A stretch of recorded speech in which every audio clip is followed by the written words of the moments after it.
Stade de martyrs de la Pentecôte a ouvert ses portes en 1994 sous le nom de Stade Camagnola. En 1997, il prend le nom actuel pour honorer la mémoire de 4 personnalités politiques, 4 hommes d'État, notamment M. Évariste Kimba, qui était le Premier ministre à l'époque, M. Jérôme Manani, M. Emmanuel Bamba, M. Alexandre Amahamba, tous exécutés le 2 juin 1966, une date qui correspondait exactement à la fête chrétienne de la Pentecôte. Au fil du temps, cet amphithéâtre, bien que construit de béton, va plutôt forger la mémoire de tous les Congolais et va vite devenir la forteresse de leurs souvenirs. Stade de martyrs, bien sûr, est construit de béton, de fer, de pierre, de sièges, de couloirs et surtout de pelouses. Mais pour les millions de Congolais, c'est surtout cet endroit qui abrite leur âme commune, une âme très sensible aux mélodies de l'hymne national. Ici, nous avons pleuré, ici, nous avons crié, ici, nous avons cru. Et parfois, nous avons tous regardé vers une même direction.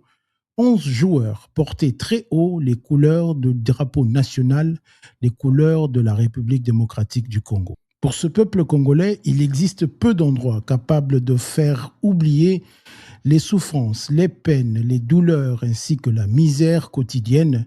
Il existe peu d'endroits capables de faire retentir le cœur de tous les Congolais à l'unisson. Ce documentaire n'est pas simplement une affaire de gazon, plutôt un rappel à la raison. C'est un cri d'alarme que nous lançons aux autorités de notre pays, à qui nous avons confié la gestion de notre patrimoine. Comment pouvons-nous rester insensibles devant cette situation? Comment rester passifs devant ce monument qui se dégrade? Et même si ce n'est jamais seulement qu'un béton qui vieillit, c'est une partie de notre mémoire que nous laissons à l'abandon. Regardez cette pelouse. Regardez-la vraiment. Ne regardez pas simplement l'herbe. Regardez ce qu'elle représente. Ce n'est pas un terrain perdu quelque part dans Kinshasa. C'est le terrain sur lequel nous demandons à nos meilleurs joueurs de représenter les couleurs de la République démocratique du Congo. Et pourtant, nous avons progressivement appris à trouver cela normal. Pourquoi accepterions-nous que cette dégradation devienne une norme? Dans le discours de la servitude, Étienne de la Boétie use de la phrase suivante. Les hommes nés sous la contrainte s'accoutument à leur propre soumission. Peut-être est-ce là le nœud du problème. Peut-être est-ce là que commence le véritable problème. Moi aussi, j'y ai cru. Moi aussi, pendant longtemps, j'ai cru qu'il ne s'agissait qu'un problème de gazon. Je croyais que c'était simplement un problème de pelouse. Mais aujourd'hui, j'ai finalement compris, je me suis trompé.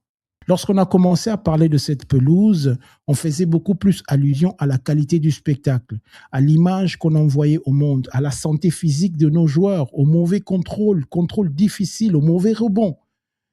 Mais une question en appelle souvent à une autre.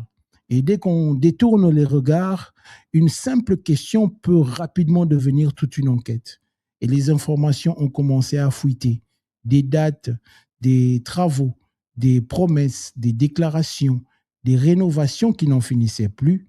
Et finalement, on a commencé à comprendre que derrière cette pelouse, il y avait une histoire beaucoup plus profonde que l'on pouvait imaginer. Alors nous avons remonté le temps pour essayer de comprendre qu'est-ce qui se passe réellement. Les années changent, les discours changent, les responsables changent, mais les faits restent les mêmes. Mais une étrange mécanique semble revenir. On réhabilite, on inaugure, on joue, on constate et on recommence encore et encore, jusqu'à ce que la répétition finisse par transformer l'exception en habitude. Mais il existe une différence entre la patience et la résignation. La patience, elle, attend jusqu'à ce qu'une situation s'améliore, tandis que la résignation finit par accepter qu'elle ne changera jamais. Mais nous, Congolais, patriotes congolais, nous refusons de croire que nous serons toujours assujettis à ce genre de pratiques, que nous soyons toujours assujettis à ces dirigeants et à ces responsables qui ne prennent pas leurs responsabilités. Nous refusons de résigner. Voilà pourquoi nous levons nos voix pour aujourd'hui nous faire entendre, jusqu'à ce que ce message arrive à la tête du pouvoir, jusqu'à ce que le président de la République démocratique du Congo frappe du poing sur la table et décide enfin d'agir afin que la santé physique de nos joueurs, afin que le spectacle au stade de Martyrs puisse être digne de la République démocratique du Congo. Nous exigeons, nous espérons, mais chaque fois nous revenons toujours au même problème, à la même situation. Comment alors résoudre ce problème? Nous allons essayer de comprendre ce qui s'est réellement passé depuis 2008 jusqu'à aujourd'hui. Et puis les chiffres apparaissent. En 2020, 4 500 000 dollars sont présentés comme le coût global de la remise en état du stade de Martyrs. 4 500 000 dollars, mais les chiffres ont une certaine particularité. Ils impressionnent, semblent toujours expliquer le pourquoi de chaque chose. Un budget annoncé n'est pas nécessairement un budget décaissé. Un montant qui est décaissé n'est pas nécessairement la preuve d'un détournement. Une enquête digne de ce nom ne va directement pas condamner sans avoir démontré. Raison pour laquelle nous voulons comprendre. Combien avons-nous payé jusqu'aujourd'hui? À quel prix? Pour quels travaux? Qui a réceptionné? Qui a payé? Nous voulons comprendre pourquoi jusqu'aujourd'hui ce stade devait rester dans cet état. Et qu'est-ce qui devait rester de cet investissement 5 ans plus tard? Nous voulons comprendre toutes ces choses. Nous avons besoin de transparence parce que l'argent de l'État, l'argent public qui est dépensé a une certaine particularité. Il n'appartient pas à celui qui le dépense. Il appartient à celui au nom de qui il est dépensé. Et celui-là, c'est le peuple congolais. En septembre 2021, une nouvelle surface artificielle est installée. Elle est présentée comme répondant à un niveau de certification FIFA Quality Pro. Regardez cette pelouse. Elle est propre, elle est verte, elle est nouvelle. Pendant un instant, l'histoire semble terminée. Mais les inaugurations possèdent un pouvoir étrange. Elles nous montrent toujours le premier jour, mais jamais le dernier. Pourtant, la qualité d'un investissement public ne se mesure pas le jour où l'on coupe le ruban. Elle se mesure le jour où les caméras sont parties. Qui revient demain? Qui entretient? Qui surveille? Qui protège? Qui repart avant que le petit problème ne devienne une nouvelle urgence? Nous sommes en février 2023 et encore une nouvelle inspection.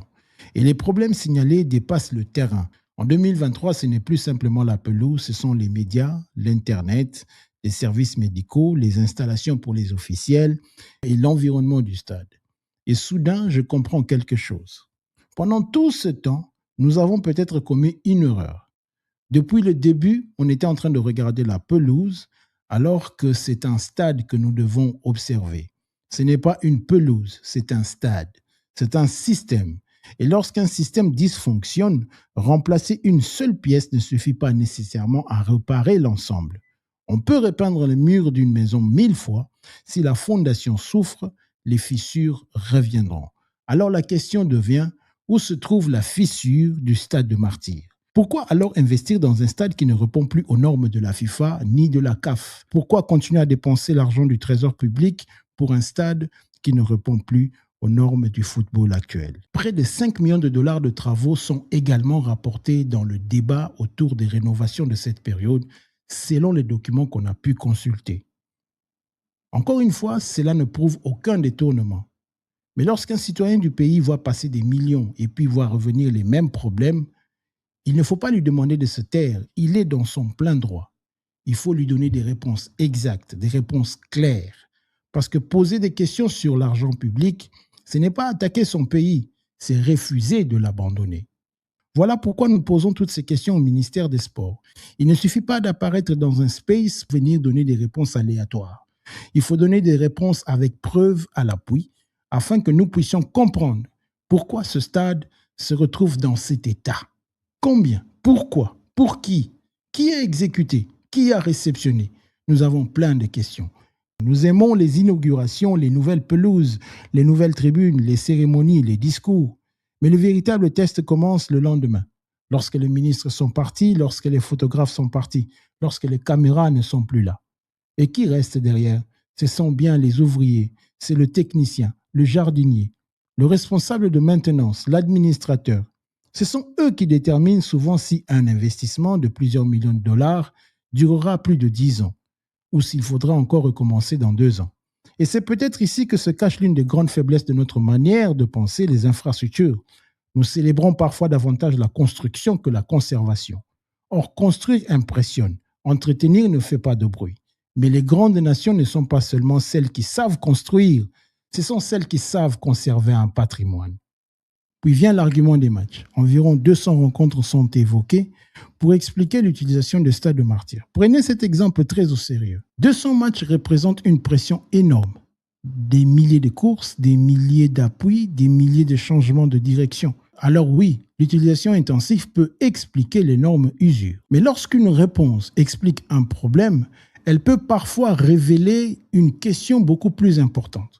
Pourquoi alors concentrer 200 rencontres autour d'une même pelouse? Pourquoi alors concentrer plusieurs matchs sur une même pelouse du Stade de Martyrs? Pourquoi ne pas réfléchir à des investissements beaucoup plus intelligents sur toute l'étendue du territoire congolais afin que les pelouses puissent aussi se reposer? C'est ça l'investissement intelligent. Pourquoi ne pas penser à repartir de manière stratégique toutes les rencontres du championnat national? Même la terre a besoin de se reposer. Et parfois, la manière dont nous traitons nos infrastructures ressemble étrangement à la manière dont nous traitons nos institutions. Nous leur demandons toujours davantage sans leur donner les moyens de tenir. Alors vient le choix final. Allons-nous poser une pelouse naturelle, hybride ou synthétique? Selon le ministre des Sports, M. Didier Boudimbo, une pelouse hybride aurait été envisagée. Mais c'est l'utilisation intensive du Stade de Martyrs qui aurait pesé dans le choix du synthétique. Mais si on regarde techniquement, il peut avoir raison. Mais notre enquête ne peut pas s'arrêter là, car une question demeure. Avons-nous choisi une pelouse adaptée à notre vision du football ou avons-nous choisi une pelouse adaptée à nos difficultés de gestion? Ce n'est pas la même chose, car s'adapter à un problème peut être nécessaire, mais s'adapter éternellement à un problème sans résoudre sa cause, c'est finir par organiser notre avenir autour de nos faiblesses. Alors nos pensées ont quitté le Stade de Martyrs, pas physiquement seulement, mais mentalement. Quand on regarde Kinshasa, une ville immense, une ville qui respire le football, dans les rues, dans les académies, dans les quartiers, dans les clubs, partout on joue. Mais tous ces matchs doivent aller quelque part. Tous ces clubs ont besoin de terrain. Toutes ces compétitions ont besoin d'infrastructures. Et lorsqu'une infrastructure devient indisponible, la pression ne disparaît pas. Elle se déplace. Et très souvent, elle revient vers le même géant, le Stade des Martyrs. Le Stade Tata Raphaël revient alors dans notre histoire, lorsqu'il devient indisponible, lorsqu'il connaît les travaux, lorsqu'il ne peut absorber certaines rencontres. Les compétitions doivent continuer et le Stade des Martyrs absorbe une partie de cette pression. Mais quelque chose m'interpelle. Déjà en 2019, la surutilisation du Stade des Martyrs faisait l'objet de plusieurs alertes. Cela signifie que le problème que nous discutons aujourd'hui n'est pas né d'aujourd'hui. Et lorsqu'un problème traverse les années, les gouvernements et les administrations, peut-être faut-il arrêter de chercher seulement un homme. Il faut commencer à chercher le problème dans un système. Il ne s'agit pas simplement de monsieur le ministre Didier Boudimbo. Pourquoi tous ces autres qui lui ont précédé n'ont pas réussi à résoudre le problème? Il s'agit ici d'un problème de système et non un problème d'homme. Le système corruptible est tellement ancré dans nos consciences de telle manière qu'il est impossible de trouver une certaine traçabilité, une certaine transparence, de telle manière qu'il est impossible d'aboutir à une enquête qui peut nous amener à la clarté et la lumière. Et voici probablement la question la plus difficile de cette enquête. Qui est le vrai responsable? Le ministère, le gestionnaire du stade, la fédération, les organisateurs des compétitions, les clubs, les prestataires? Peut-être plusieurs. Peut-être chacun dans une proportion différente. Mais une chose est certaine, lorsque la responsabilité est divisée entre trop de mains, elle peut finir par tomber entre toutes les mains. Alors reconstruisons la chaîne. Qui décide? Qui finance? On ne sait pas. Mais finalement, on doit savoir qui doit répondre de manière claire et de manière assez fluide toutes les dépenses qui ont été faites autour de cet investissement. Après toutes ces heures passées à chercher, je crois aujourd'hui que j'avais posé la mauvaise question. Je voulais savoir qui a détruit la pelouse du Stade de Martyrs. Mais une pelouse ne parle pas, elle ne signe pas les contrats, elle ne prépare pas les calendriers, elle ne vote pas les budgets, elle ne choisit pas combien de matchs seront organisés, elle subit. Et peut-être est-ce pour cela qu'elle constitue le témoin parfait. La pelouse n'est peut-être pas le scandale. La pelouse est le témoin.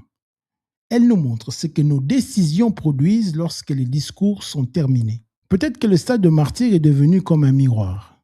Et nous savons tous exactement que nous n'aimons pas regarder les miroirs, surtout lorsqu'ils sont révélateurs de certaines vérités. Nous voyons un pays capable de mobiliser des millions de dollars pour signer des contrats faramineux avec l'AS Monaco et l'AC Milan en quête de visibilité, mais qui doit encore apprendre à protéger et à valoriser ce qu'il possède. Nous voyons un pays capable de construire, mais qui malheureusement est incapable de développer une véritable culture de maintenance. Un peuple passionné de football mérite des installations et des infrastructures dignes à la hauteur de sa passion. Le Congo n'est pas condamné à vivre dans un cycle éternel de recommencement. Rien ne nous oblige à considérer cette négligence comme une fatalité. Et surtout, rien ne nous oblige à nous habituer à ce qui ne devrait jamais être considéré comme une normalité. Un jour, nous ne serons plus là. D'autres supporters occuperont ces tribunes. D'autres enfants porteront le maillot des léopards.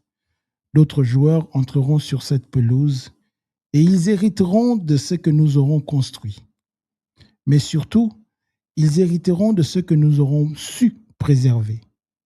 Voilà pourquoi cette enquête ne concerne pas seulement une pelouse. Elle concerne notre rapport au bien public, à la responsabilité, à la mémoire, à l'avenir. Nous pouvons encore remplacer cette pelouse, nous pouvons encore dépenser, nous pouvons encore réhabiliter, nous pouvons encore inaugurer, mais si nous ne changeons pas ce qui produit l'éternel recommencement, nous reviendrons encore ici, dans 2 ans, dans 5 ans, dans 10 ans, pour poser exactement les mêmes questions. Et peut-être que la véritable tragédie ne serait même plus de voir cette pelouse se dégrader. La véritable tragédie serait de ne plus être surpris lorsqu'elle se dégradera. Alors aujourd'hui, je ne demande pas une condamnation. Je demande des réponses claires, exactes, transparentes. Je demande un certain sens de responsabilité de la part du ministère des Sports. Monsieur Didier Boudimou, vous avez des comptes à rendre à la nation congolaise. Parce qu'aimer son pays, ce n'est pas fermer les yeux devant ses faiblesses, c'est refuser que ses faiblesses deviennent son destin. Merci beaucoup et à la prochaine fois.